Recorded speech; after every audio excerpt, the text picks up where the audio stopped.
New Thought Media Network proudly presents the High Vibe Hour. The High Vibe Hour, 60 minutes of connections, insights, and conversations to raise your vibe. Join Rev Julie and Rev Skip each week for an exploration of living a high vibe life. Tune in live every Friday at 11 a.m. Mountain Time or anytime during the week on our YouTube channel. The High Vibe Hour, only on New Thought Media Network. Hey. And we're back. Hey, everybody. Welcome to another episode of the High Vibe Hour here, only on the New Thought Media Network. And I'm hanging out with my friend, Reverend Julie, and I'm Reverend Skip, and I am a New Thought teacher, a minister, a author. And this week I started to record my audiobook for my new book. So I guess I'm a voice audio book, I don't know, author. So I Yes, you are. Yes, you are. Yeah. That's so exciting. Congratulations. I'm Reverend Julie Moret. I'm an inspirational speaker and spiritual teacher at the Agape International Spiritual Center, founded and directed by Reverend Michael Bernard Beckwith. And I got back into writing this week. I'm so pumped. Like, I'm kind of remembering the things that I feel passionate about. So, both of us. Yeah. And you know what? You're a great writer because you do a lot of the copy. You do the copy for this show. And I'm always looking at it like, ooh, so well done. So here's my secret. I'm going to tell you my secret. I'm telling everyone the secrets. Are you chat GPT? No. Here's what I do. I speak audio into an audio recorder, what it's going to be and what's coming out from my heart. And then I'll put it into an AI editor, which will give it all the things that it needs to give and do all the copy editing. But all my books, since my first book, my poetry, everything, I spoke it into a smartphone or into a voice recorder, and then I dictated from there. I've always done this. So pretty much what I do with what we're going to talk about, you give me what you want to put a part of it, and I put mine in there as well. And then I will speak it and give it its flavor and then just clean it up. That's it. That's how I do it. AI, what do you use? I have two. I use Claude and I also use Chat, but depending on what I'm doing. And sometimes when it just comes out perfect and I'm reading, I'm going, okay, it doesn't need any cleanup. And that's when I see, oh, I really misspelled there. Instead of THERE, I put THEIR. So that's why I believe having this tool to help you to catch it, because I experience dyslexia. I'm not a dyslexic. I learned that long ago. That's not who I am. I experience dyslexia. And I also, with this neurodivergent experience, sometimes I'm reading what I think I want to be saying, and it's something totally different. So that's how, it helps me in my writing. Okay, I love it. Hey, by the way, did you notice I made the roses background? I did. I saw it when I was coming in there. I was like, that's really good. I do. I love it. I absolutely love it. It's beautiful. All right. What are you sipping on over there? Okay, so it's so interesting because I did something and I went, oh, okay. I'm actually having a combination of teas today, and this is a flowery tea, and this one is called Enchanted Love, and it's out of this spot. You can't see it because my lights are so bright, but Enchanted Love is a flower tea, and then on top of that, I put a mix of Sencha tea, which is green tea to help you to clean out your gut for gut health, and it helps you to the visceral fat that we hold on to. Sencha tea helps. Green tea. So this is what it looks like. So because it's so light today, I put in my milk into it. I put a little bit of oat milk into it.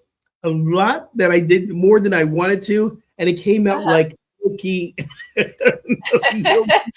I thought that you had a white cup. Oh, okay. No. All the way there. This is a cup today. It's Do you have a little any bit sweetener? Huh? Do you have sweetener in that? A little tiny bit. Sometimes I use agave. Sometimes I'll use a little bit of honey. And sometimes I'll just, just enjoy the taste of the tea. Sometimes sweetening will actually dense the flavor of the tea. And these flowery teas are very, very empowering in their tastes and how they make you feel. So I don't want anything to mute it or make it more Right. dense. And then if it does, I go with the flow of it, and that's a great new taste. There Yeah. you go. What do I'm you doing I'm doing my rose petals again. And do? normally I would strain them off. This is, I think it's called Sweet Spell. And it's just like the loveliest feeling to open this up, and Smell. it's like just rose petals. I love that. And it smells so sweet. And you know what that reminded me of? Hmm. I'm thinking about the habits that we get into. And like I used to have a nighttime habit of um I used to have a nighttime habit of eating 3 healthy chocolate chip cookies a night. Like they were cookies that I made, so I knew what was in them, but that was like my habit. Right? And then I remember at a point I switched it to nighttime having like nuts and fruit. And then I remember changing it to fruit. And then I read somewhere where you can actually have a habit of herbal tea that's satisfying.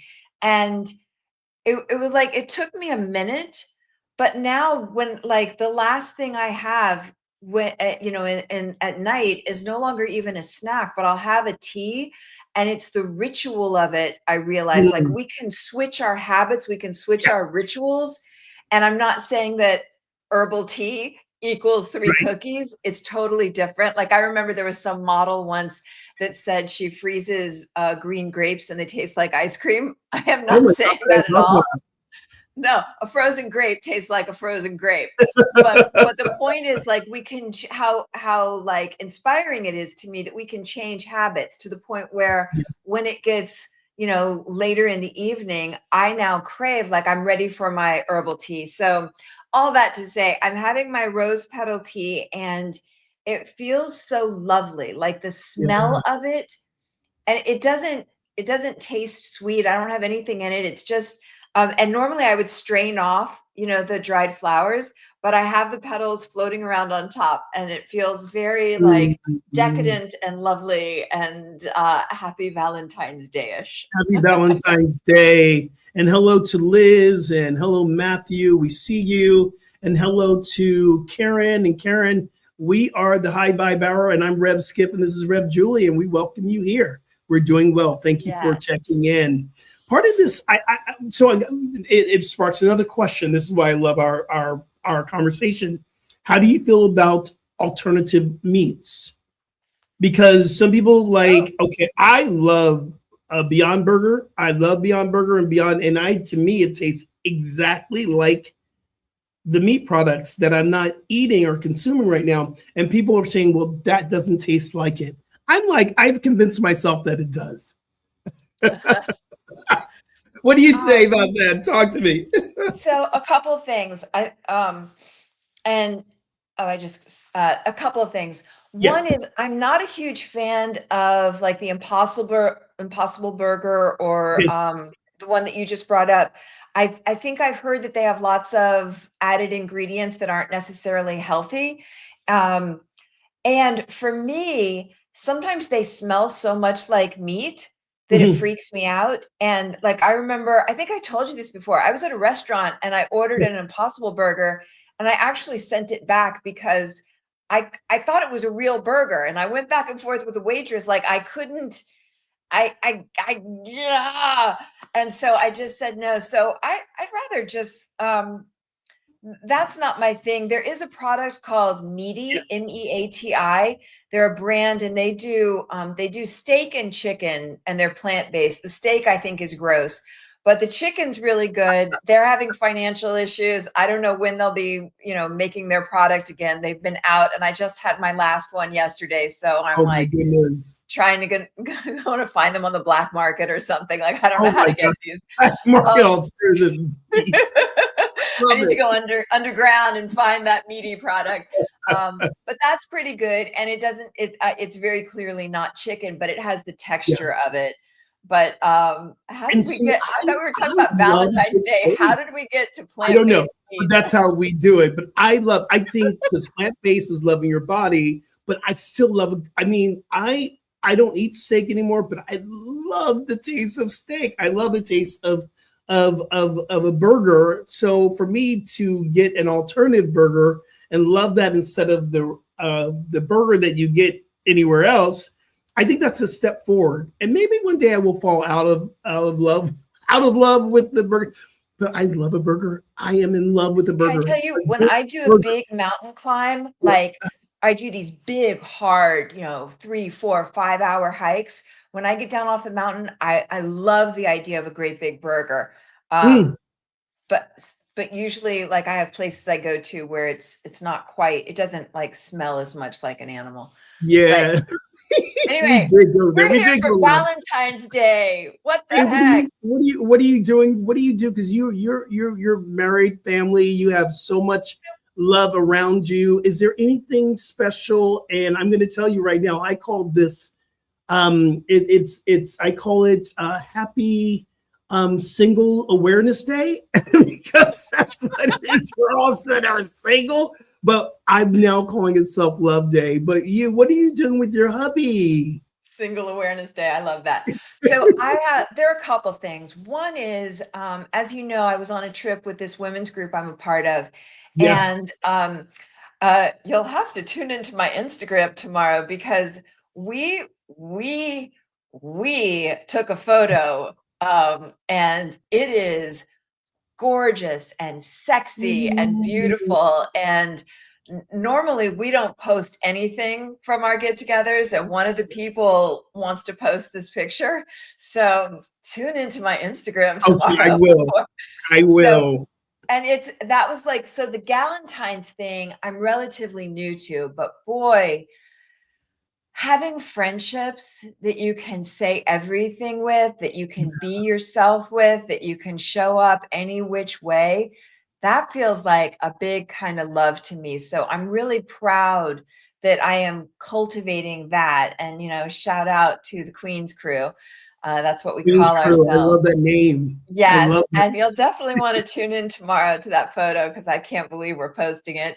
Um, and then, but it's fun. It's fun to be all sides of ourselves, you know? Yeah, Liz, I saw that Single Awareness Day. Oh, that's so funny. Mhm. Um, and then the other thing is, like, I have two sides to me. I Okay. am probably the truest, most authentic side to me Mhm. is, it's kinda like an athlete, the kind of strictness, the kind of discipline with which, if I were single living in a mountain cave, with which I would function. I Yeah. have this, qigong master, and he's so hardcore, and he celebrates no holidays whatsoever, and it's it's like, just share love when you wanna share love. And so I Yeah. do have that vein in me that if I were on my own, I probably wouldn't be doing anything. I probably wouldn't be hallmarking out on it. But I do have a family, and so I have great big boxes in the storage area for every holiday, from Christmas, Easter, Valentine's Day, St. Patrick's Day, you name it.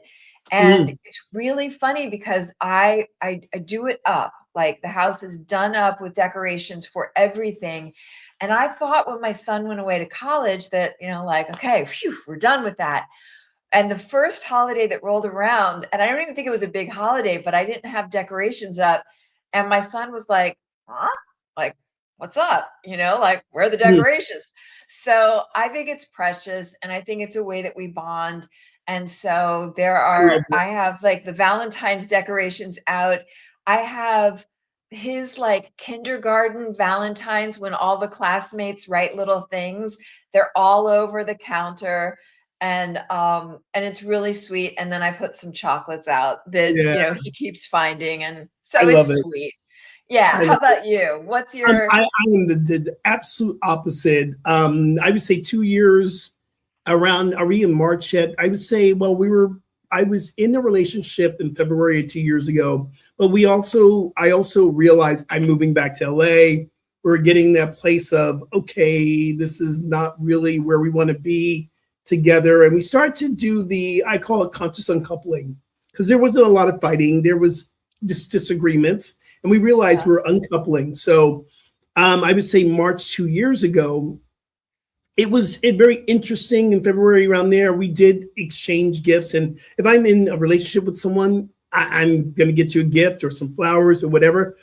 And it's a love day, but I celebrate love throughout the year. So I do celebrate. And if I'm not in a relationship, I hallmark on myself. As you see, I'm wearing one of my brand new t-shirts that I'm giving to people when they go to Bali with me. In fact, the Bali trip is completely sold out. Wait, what? We got the 2 more? We got one more. We have one space for one woman who wants to come, who wants to share a room, but we're calling it sold out because, it is good. So These are the t-shirts that I'm giving. It says, "Love is the answer, Rev Skip Retreats." You see the hearts around here, all the hearts. So I'm wearing my t-shirt because of Valentine's Day. And tomorrow we celebrate, my sister made her transition, but she was born on Valentine's Day. So I'm constantly celebrating her birthday on Valentine's Day. I also make sure I take care of myself if I'm in a relationship or not.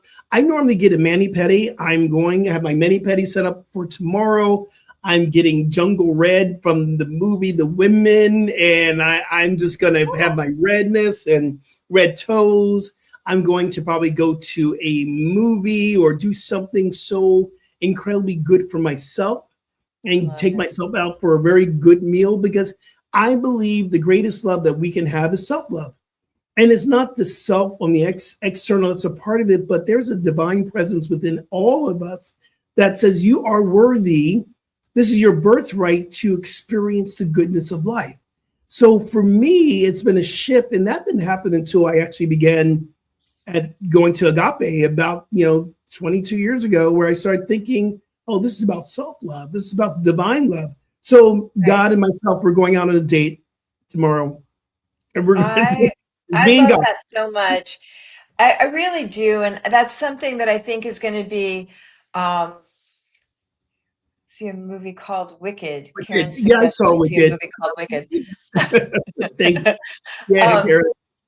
Yeah. So I feel like I love the romantic, passionate side of Valentine's Day. And I also more and more am thinking about how like hearing the words, self-love, it's kind of a catch-all, but like, how do you actually do that? So in a bit, I do want to get to that. Like how do we do that? Because at the core of it, no matter what relationships I have, if I'm not loving myself authentically, nothing else is really working. And a lot of times I think self-love comes from like the tricks we do, the successes we have, the wins we have, the titles, the things, the accolades.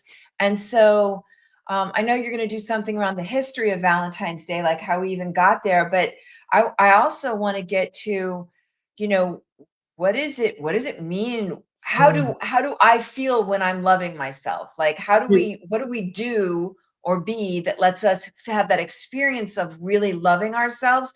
Because we attract at the level of our frequency. So when I'm loving myself for me, those are the kinds of people, places, circumstances, and events that I'm going to attract into my world, And the very important, thank you so much, Karen. Subscribe to our channel, to either your channel or our channel. Thank you so much, Karen. Appreciate when you guys subscribe and you make a difference in our algorithm. So continue to subscribe, like, leave a comment. And we say hi to Josie Vargas. Hello. Okay, good to see y'all. But what I do know, and we talked about this last week, and this has been more profound for me now, the self-love I want to fall in love with is the big self. Because if I fall in love with the little self, that gives me room to really not like the little self. And so when I begin to look at my accolades and all the things that I've done, all the rewards, and I've done all the recognition, when something doesn't go the way I am attached to it going, like a new book, I begin to be hard on myself. I begin to shame myself. Or if I'm very connected to my body and physical fitness, and I teach yoga, all the training and all that, years and years and years and years, and putting my attention on how my body looks on the outside, as soon as I gain 10, 15 pounds or whatever, because we go up and down, I know I do, I begin to body shame myself. And here is the work for me. In spirit, in the big self, there is no shame, blame, doubt, worry. There is no conditions. So how can I just fully love God in me, or spirit, whatever you want to call it, or love within me? How can I fully embrace who I am really? Because who I am is God, God in the flesh, who we are. So when I fall in love with that, then I am freeing myself to fall in love with someone else. And the reason why I'm not dating, it's been 2.5 years since I've really been on a date, or it's been almost 2 years actually physically being with someone.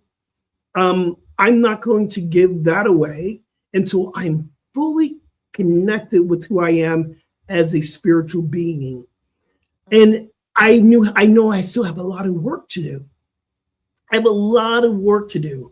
And I have friends who say to me, "Oh, you haven't been with someone in a year and a half? You haven't been?" I'm like, that hasn't bothered me. Intimacy with someone else is, I want to do it different. I want to fall in love with me and be intimate with me and love me, not in a selfish way. But I heard, I used to say this all the time: would you date yourself? And I have to look at myself. Well, I would date me. I would definitely date me. I would date me, but there's a time that I depends on my mood and the day. And my hormones. Would you date yourself, Julie? That's a really great question. That's a really great question. Wow, that's like something to strive towards, like on a daily, hourly basis, to be the kind of person that I would want to date. I really love that. I really love that. Like, that's something I don't want to like quickly just say, yeah, sure. Like, I want to sit with that. Like, how am I being in the world? How am I being today? How am I being in the moment? That's, I like that. I like that. I like that. I like that. One of the things that came up recently for me, it happens every year around this time. When I think about the decisions I had made not to stay in relationships that were not serving my higher vision. At the time, I didn't have the articulation or the language to say what it was. I just wasn't feeling fulfilled. And I've never been one to really hang into a space that I wasn't fully happy. And so I go back to the times where I have, said to people that I've been in relationships with, going, this is not working. I'm not happy. I got to leave. And having that ability to notice when I'm not happy, when I'm not feeling connected to someone, I don't want to stay in. And I know a lot of people who do stay in for time because you made a commitment. My mother was like that, or I know other parents have been together forever. You make a commitment, you're there. Mm-hmm. Yeah, I'm kind of like, that's a big question. There are a lot of other factors that factor into something like that. But Absolutely. I think going back to it, like, I remember you sent me, Dr. Sanjay is in the house. I remember you sent me something about the history of Valentine's, and I was really curious, and I read it, and I was kind of like, huh. Yeah, that's very interesting. Very, very, very interesting. And also too, I want to say this. If you're in a relationship that you're not happy in, I don't want you to say, well, Rev Skip just told me to leave. That's not what I said. People are like, did you tell me to leave my husband? No, I did not. I'm talking about this personal experience for me, understanding when you're not happy and not staying has been a choice for me. And then going back into that past of those decisions. But let's talk about the history of Valentine's Day. Wait, I just want to hold on. We keep going, but wait. Yeah. But I do want to follow up on that. Yeah. If anybody's in a relationship that they're not happy in, I think the first step is to like figure out how to make yourself happy, like to take the steps to build up myself inside. Like, what are the things? Because if I don't clean it up in this relationship, I'm Gonna be just going waiting to for you. attract it in the next one. I He'll be remember waiting for years ago, Dr. Phil made a comment that the time to leave a relationship is when you're emotionally flat, unless it's abusive, but like when you're emotionally flat, meaning, and I don't know that that's necessarily the case, but what I received from that is when it doesn't out of proportionately charge you, because as long as there's an out of proportionate charge, that means there's something to be worked on within the self. And so that's the first step I look to, is what within me needs to be healed, nurtured, loved. And if I'm not happy, how do I create my happiness? Right? To me, that's a first step. And this is where we go back to this idea, those who are celebrating Singles Awareness Day. Happy Singles Awareness Day. Happy Singles Awareness Day. Are you loving yourself enough where you want to spend time with yourself, where you want to talk to yourself and love yourself? And if you're in a relationship, I love what you're saying, because when the biggest movie lie that I ever heard, that I believe, Jerry Maguire, when Jerry walks through the door and she says, you can, or he says, you complete me. Right. I'm like, boo, nobody can complete you. But we've learned that. We've learned that. You know, oh my God, I complete someone. And you also, if you do that, that person disappoints, you're left going shattered. Like, where'd you go, boo-boo? I thought I completed you. Yeah. You know, I remember.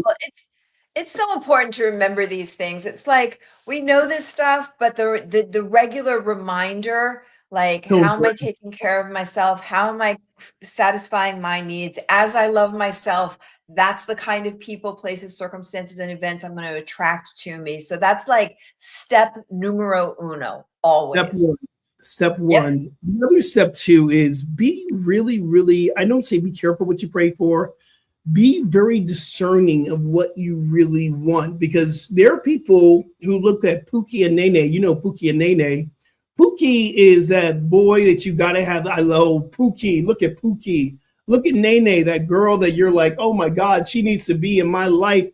And Pookie and Nene gets into your life and you realize that they are God cleverly disguised as a maniac. And you're like, oh my God, if I could just get out of this relationship with Pookie and Nene, what was I thinking about? If you're not tapped into this idea of falling in love with yourself, your true nature, Pookie and Nene is not going to fix you. No. Pookie and Nene is just going to make it more challenging. Yeah. So in the next half hour, I know we're going to start talking about what are the things like that works, because it's different for everybody. Like, what works for you that helps you feel loved. But I did want to dip into, like, where did this whole Valentine's thing come from? The time we come back, we'll jump into that and then we'll get some practices for self-love. Yeah. Perfect. All right. All right. So stick with us. We'll see you in a few.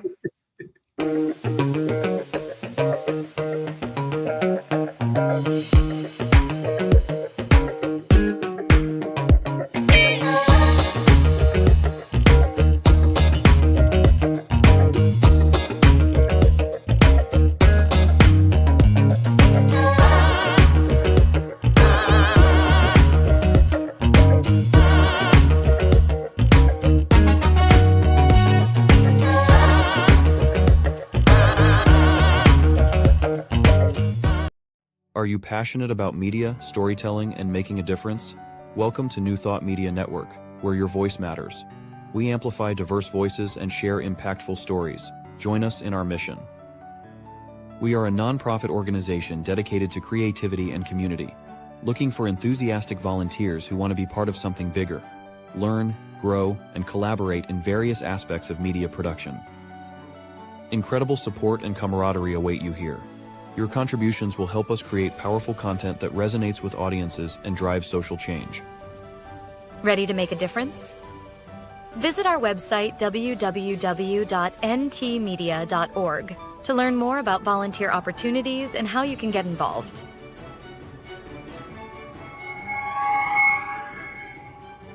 Find our volunteer inquiry under the Engage tab on our website, or visit www.ntmedia.org/volunteer.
We're back.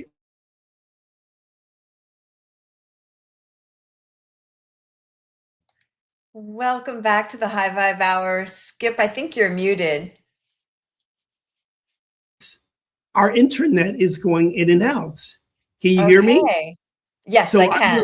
I'm on a lag time, so anything could happen in this moment here. So I love the internet. I love internet shows, but we are under the love of the internet. So hopefully we'll keep on going through. So welcome back, everybody. We are talking about Valentine's Day, and I hope you can hear me. I know you're going to hear exactly what you need to hear. So the history of Valentine's Day, believe it or not, it came from a pagan ritual from ancient Rome. It was a fertility celebration, a fertility festival, and it was about the survival of the Roman people. So it was a time that people came together, made love, had a wonderful experience. It was great. It was about bringing the life force. The root chakra was in it because that's some grounding stuff right there. It was about really coming together in a festival and time of love. And then it moved into, that was pre-Christian time in Rome. And then in the Christian time, it actually is really cool to think about. This priest named Valentine was actually under a condemnation for marrying people because Rome at the time had declared that young men could not get married. Now, I'm sure there's a bigger story behind that. I don't know what it is. Claudius II, he decided that men can't get married, but he was doing it under this under in the closet, I guess we could say. He was doing it in the closet, and they called him Saint Valentine. That's where the name Saint, I know, right? It's like, So from the space where he's doing underground marriages came Saint Valentine's, and then it moved into this space of, in the 1800s, they took this time, they celebrated, they start to really begin to commercialize it. So Jeffrey Chancellor became the first person to really begin to make it a national day that we make a declaration to the people that we love. From there, it moved into the Hallmark and the commercial exchange, and it was Esther Howland first, like cards of gratitude to your loved ones and celebration. Then Hallmark took it over and created this huge entire movement, which that is what we get it right now, is this Hallmark movement of commercializing roses, flowers. Yes. It came from Hallmark. But the original of this came from a pagan ritual before Christianity. Oh, that's beautiful. It just reminded me, you know what I'm doing for Valentine's Day? I'm getting a bunch of blueberries, and I'm going to put them on like freezer paper in the shape of a heart. And then I'm going to melt some vegan chocolate and drizzle it over it so that it all sticks together. And then I sprinkle pomegranate seeds and maybe hemp hearts and some rose petals. And it becomes this beautiful thing that's like personal, you know? So are you going to record that and put that on Instagram tomorrow while you're doing it? That'll be fun. That's a great idea. I'm so like, I want to see how you're going to do that. Okay. Where'd that come from? Where'd that come from? Well, oh, I see a lot of folks do that with just making bark, like make your own chocolate bark. And I've so seen I thought, oh, you could do that in a heart shape. And then you're like loving people in a way that tastes yummy and is also pretty healthy. Oh my So goodness. that's my Um, plan. I your want to share history. a Oh, poem. okay. Oh, share. But I was going to ask you one other thing though. Have you, and then you then share the poem. Have you always tapped into the commercialized part of the Hallmark, like Valentine's? And did you ever get the most perfect gift ever? Oof. Um, I think it's kind of weird because I don't really care about that stuff, but if I'm with somebody and I'm not gifted something on Valentine's Day, it is kind of like I know Yeah. I said don't do anything, but that meant do Well, something. I get it. Share the And it poem. should I be can't wait to flowers hear and it. it should be chocolate.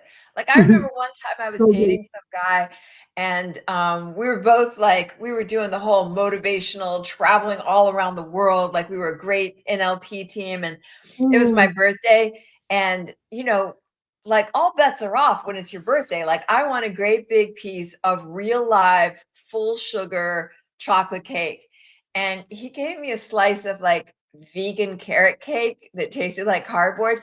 And I mm, knew he's a wonderful person, but I knew he is not my person in that moment. yeah, So, I so love there's that.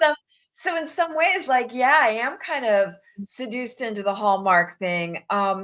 But it's kind of fun. And Mm, like once my son came around, yes, all in. But my point in bringing up that recipe that I'm doing is mm, rather than go out and spend $6 on a card now, a lot of mm. times I'll make my own thing. And it comes from the heart and it's fun and it's sweet and it's personalized. And so I really like that. Like I love that. decorating the house with the Valentines that he's received from like nursery school and kindergarten is adorable. So that Mm. works for me. But this is so I got this poem, gosh, so many years ago. It was shared at a wedding, and this embodies like that love, like that romantic love that when I think of Valentine's Day, normally I think of this. This is by Robert Ingersoll, and it Mm. says, "Love is the magician, the enchanter that changes worthless things to joy and makes right royal kings and queens of common clay. It is the perfume of that wondrous flower, the heart. And Mm. without that sacred passion, that divine swoon, we are less than beasts. But with it, earth is heaven and we are gods." Does that just want to make you like buckle to your Ooh. knees? But here's the catch. When I heard that like 20 years ago, the way that I heard it is that I will receive that kind of passion and love through another person. Like Mhm. that's how I get that. And Yeah. instead, what I'm thinking of now is how can I be my own divine swoon? Like, how can I Mm. live in the divine swoon? Like, even when we first connected today, before we started filming, I was feeling kind of flat, nothing in particular. It was just the day flat, blah. And then we prayed in. And the second we prayed Yeah. in, I remembered who I really am. I felt energy, I felt aliveness. And so it reminds me of how do we become our own divine swoon on a regular basis Yeah. and not just leave it up to whim, because so often in life I have left it up to whim, or I walk into a room and it's whatever the vibe of the room is. Michael Bernard Beckwith often says, whatever you want, you bring it. So Yeah. I'm reminded right now, if I want that divine swoon, how do I be it in my daily life, and be it in like every aspect? It means the way that I dress, the way that I care for myself, the way that I eat, the way that I move in the world. It's everything. It's And that everything. feels exciting to me. Yeah. That feels like, because then my good is not in somebody else's hands. What I'm always reminding myself when I'm in a relationship may be going incredibly well, or maybe it's the invitation to go deeper. I always remind myself the only thing that's missing in this relationship is what I'm not willing to bring, Oh, because that gives oh, say that me again. Say that again. Say that again. Do that the again. The only thing that is missing in this relationship is what I'm not willing to bring. Oh my gosh. That Mic gives drop. it's all about me. It is all about me, not in a selfish way, but what am I here to bring to the relationship? And I remember many times I had to say that to myself when I was putting my disappointment onto someone else. I remember having to love myself through any situation that was feeling like, oh, that person's not enough. Or that person's not enough. You know? So I've been living by that for a while. We can even look at that for the earth. The only thing that's missing on this planet is what I'm not willing to bring. Right. So I'm seeing a call for compassion. Am I willing to bring compassion and kindness? I believe that's the biggest Valentines that we can do for the planet right now. Right. So that's where this topic of doing a deep dive on Valentine's came from. Mm. It's like, I am so mindful of the people in Iran that are still marching, still protesting. It's not on our news, but they're Still still dying. putting everything on the line. I'm mindful of minefields happening all around the world and across the United States. And so I'm a bottom line person. Like I always try to go like, how do you get to the root? How do you get to the root? How do you get to the root? And the root has to come from loving ourselves. And if I love myself truly, then there's an overflow, and what I share is authentic and meaningful. And the frequency of me. Astrophysicists say if you wave your hand in one place, it has ripple effects that extend to the farthest star. So if I Mhm. can ripple out something that is badass, powerful, loving, strong, that's going to ripple out. So, that's why I thought, well, when we talk about Valentine's Day, dear God, don't let me put it in somebody else's hands. That's why I love that you're taking yourself out on a date, you know? Absolutely. And if we truly believe our teachings, because we're a New Thought movement here, if we truly believe that we are a collective, there's only one soul. And I'm reading this incredible book called The Journey of the Magic of the Soul by Patrick Hubula. And he lives here in LA, and he talks about this. There's only one soul. There's only one collective. There's one energy. So what I'm putting into this frequency, this collective experience of love, I'm the epicenter of what I'm sending into this collective. And yeah, I believe right now we're getting a polarity of different frequencies in this collective. We're feeling it. So what is my call to do? Am I called to balance this energy? Am I called to bring the love and the compassion?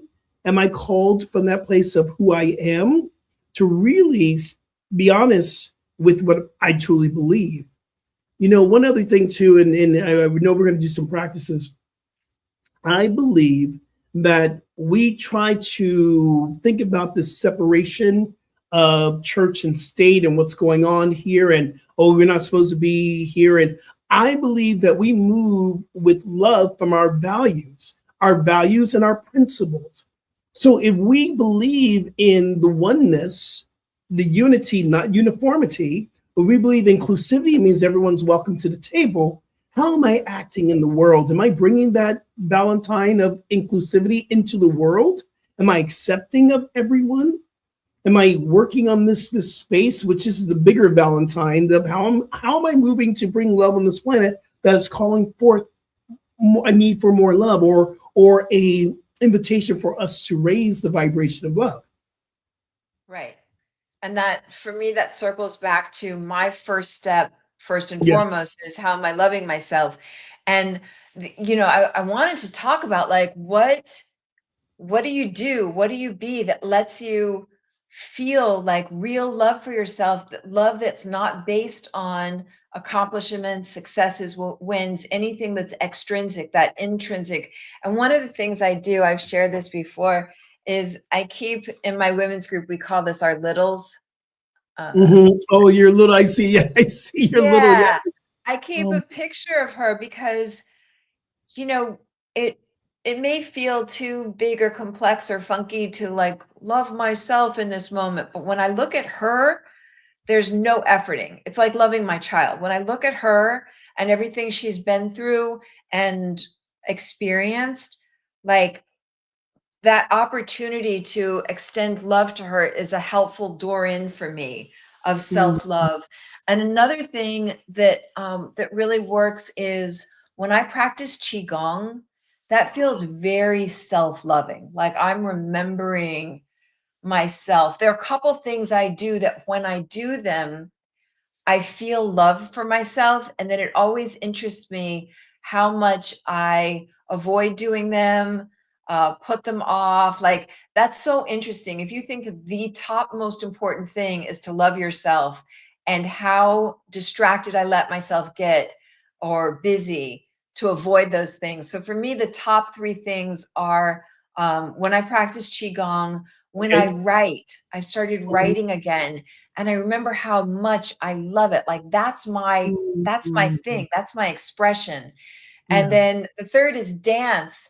And I keep saying, like, there's this person on Instagram, Raphael, I think, that's got like this sexy, beautiful classes. Like, why am I not doing it? I could do it online. And so it's such a good reminder to check in and be like, what works for you? What is self-love for you? What is it for you? How do you feel self-love? I love your top three, so I'm going to go deep and pull out my top three. Number one, I believe that my number one is when I take time to rest, because I don't do enough of it. When I take time just to do nothing, I know it's like those moments where I'm just laying in bed and I'm just going, oh. But mind you, to get there, like this whole, I haven't really taken a day off for about, I'd say 2 months, maybe 2 months, really having a full day off. And having that space, giving myself that self-love. I love going to have a massage, and I don't do it enough. I just don't find the time to do it. And I believe that's like top, really top. And a really good dinner that I did not cook. Like going to a Michelin star restaurant, because I love food. I'm a foodie. I've written a cookbook. I love food. If I wasn't a minister, I'd probably be a chef. When I'm sitting there and I'm tasting these divine creations and I'm going, oh my God, I'm in absolute awe. I'm happiest when okay, so let's combine it. Doing nothing on a day, watching cooking competitions. I'm in heaven on the Food Network. That's my favorite thing to do. Oh, I got to tell you something. This is going to be exciting for you. So next week, as you know, I'm going to be traveling and I'm going to be in New York City and I'm going to 11 Madison, which is a Michelin star restaurant, plant-based. What? It's the number one Michelin star restaurant. Everyone they're like, people are they're in disbelief. How are you doing this? And people are walking out, they're shifting from meteors to plant-based after going. Madison 11 is one of my like top places I need to drop into. Yeah, what got me so interested, I didn't know anything about it. Somebody that used to be like one of the owners or managers or something, he wrote the book Unreasonable Hospitality, which is phenomenal. And it got me so interested. So that's like, and then to find out there's a plant-based, because I can't tell you how many dinners I go to and I'm eating like, a side of broccoli or, people think something's vegetarian. So I will have so much fun in our check-in in 2 weeks. Absolutely. There is a show that featured Madison 11, featured how I think it was becoming a Michelin star. I think that's the name of the show, or anyway, just it's out there. Whole episode on how they shifted what fine dining looks like. And no one believed that they could do it. No one, the people was like, you're going from here to here, you're going to be out of business. Yeah, because they were Michelin with meat. They were Michelin with animal products. And then the guy had an experience and kind of a revelation about, like how many cows are killed in a year and all the things. And he said, I'm going to do this plant-based. And you're right. Everybody said, no way.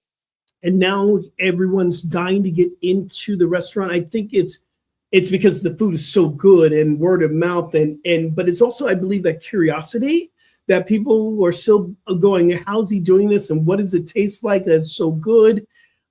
Talk about a revelation and a revolution and a love to the planet. And to go back to this, the reason why I really began to stop eating so many meat products was because of how it is hurting our planet and how the gases from cows, and watching, the films we've all watched, Forks Over Knives, or we watch all the things that really kind of scare you. But then I had an awakening. This is about a year ago. How am I going to leave this planet? And I've always had this for the last 20 years. This is the work that we do at Agape, to leave this place a better place, to love the planet enough and understand that what we do is a love letter to 7 generations from this day on. Yes. And I really began to realize, how long are my showers? How long is the water? I mean, how much water am I wasting here? What's going? I don't waste water anymore. If I have water that's in a jug that's been sitting there, I want new water, I'll take it and put it into my water diffuser, and I'll use that water. I'll use it for the plants. It is so important that we realize our love letter to this planet is how we take care of it. A big part of that is how we raise our animals and how we kill our animals. You know what? I appreciate, I respect, everybody that eats meat and all the things. I really do. I'm grateful to speak with you right now, because I feel like for so much of the last several years, my whole world, everybody around me that I'm close with, was vegetarian. And there's been this shift that's happened. And it seems like all the groups around me that I felt were like my people, they're still my people, but a lot of them have reverted, and they're choosing to get that animal protein for hormonal reasons or for metabolism reasons or whatever. And so I feel like the lone person out here. And it's really interesting, because I think a good thing to look at is, like, sometimes we do something and we become so rigid about it, and it's worth checking in, like, is this still me? Is this still my choice?